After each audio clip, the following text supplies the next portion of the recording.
Welcome back. This is Dr. Dave Cron from Dairy Sense. Today we're going to talk about the causes of oxidative stress.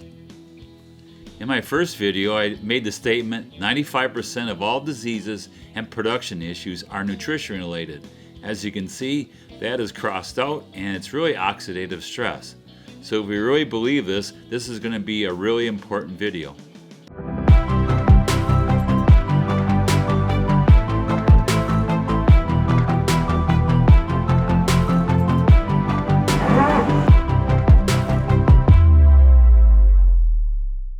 Okay, these are all the feeding things that cause lower pH. Now there's some extrinsic things that can cause oxidative stress in the cow. And that number one thing is heat stress. Heat stress, of course, causes reduced feed intake, which causes reduced ruminations, which can lead to rumen acidosis, and it can also lead to reduced milk production. But the research out of Iowa State by Lance Baumgart's group showed that heat stress actually causes oxidative stress in the rumen, which leads to leaky gut. And leaky gut leads to the endotoxin LPS be released, and the LPS actually reacts to the pancreas and causes the increase of insulin. And the increase in insulin in the cow's body is actually what causes the decrease in milk production, over 50% or decrease in milk production in heat stress. So that has been proven by Lance Baumgart's group that heat stress causes oxidative stress. Here's a cross-ventilated barn. It's got the baffle system for ventilation. And when they put this up the first year, we didn't like our ventilation, so we smoked it, and we found out that we needed to add another baffle to this barn. So they did that, and it improved it. Now this last year we actually put some sprinkler systems in. As you can see right here, they put in 2 pens the sprinkler systems in order to increase cooling effect on the cows. Here's a picture of a tunnel ventilated barn. It's actually a hybrid tunnel ventilated barn with the push fans. The push fans increase the volume of air over the cows where they lay to 7 to 9 miles an hour. And this system works really good. They too wanted to improve on heat abatement, and so they put sprinklers in the pens this last year, and again that came late in the year, and we'll see how it is next year. Alright, another thing that causes oxidative stress that are extrinsic is iron and manganese in the water. Iron and manganese actually cause oxidation reduction reactions in the rumen, causing the minerals to be inactivated, and so the minerals that are involved in the enzymes to inactivate the oxygen radicals don't function, and so we get increase in oxidative stress. So here are 2 systems. There's really only 2 systems out there that remove the iron and manganese in water, and that is the hydrogen peroxide system and then the chlorine dioxide system.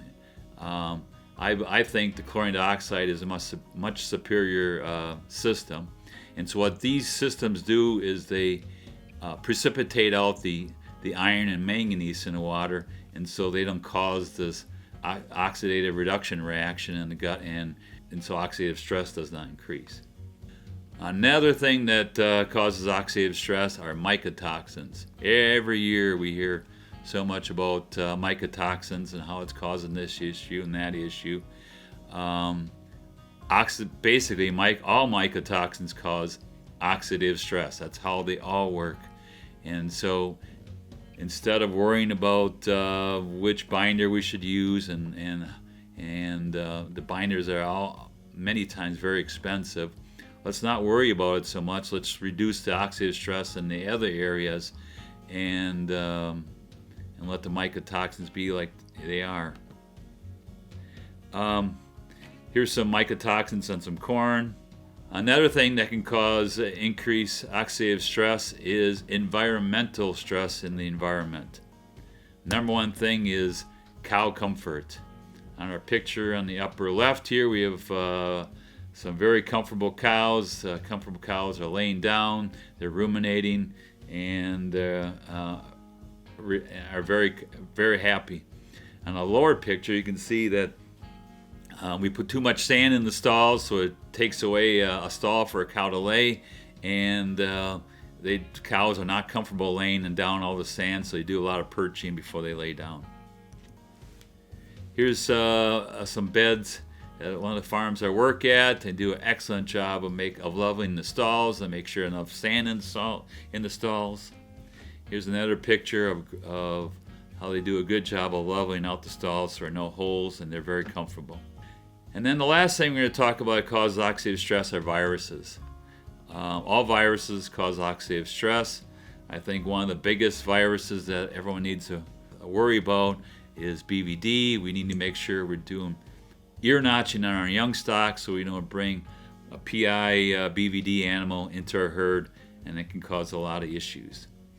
So let's look at this overall oxidative stress flow chart here. So all this is cumulative, and so you need to make sure we reduce all these different areas, and so we don't overwhelm the system. So what happens in the gut when we get a bunch of oxidative stress? We get a condition, these toxins release, and they reduce the intercellular adhesions in the gut, and they cause a condition called leaky gut. And this leaky gut forms a bacterial leakage and toxin that is so detrimental.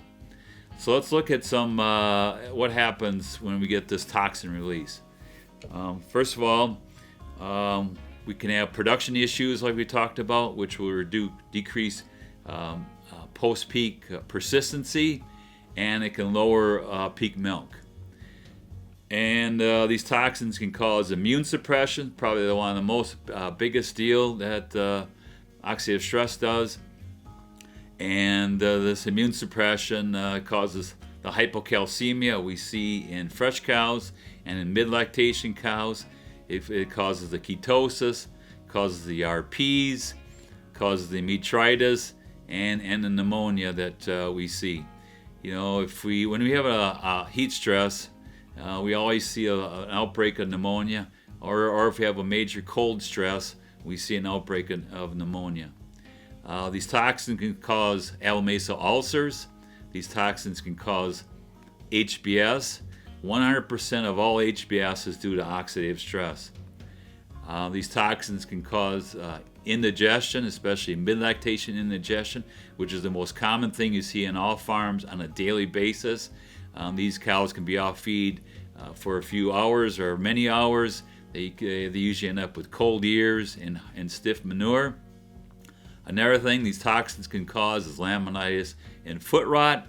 And then finally, another thing it can cause is the cartilage damage, which causes lameness that we see in cattle. So my next video will be 3 tools to determine if oxidative stress is an issue on your farm. If you have any questions or would like more information, please email me at dr.dairysense@gmail.com. So until next time, keep ruminating on this.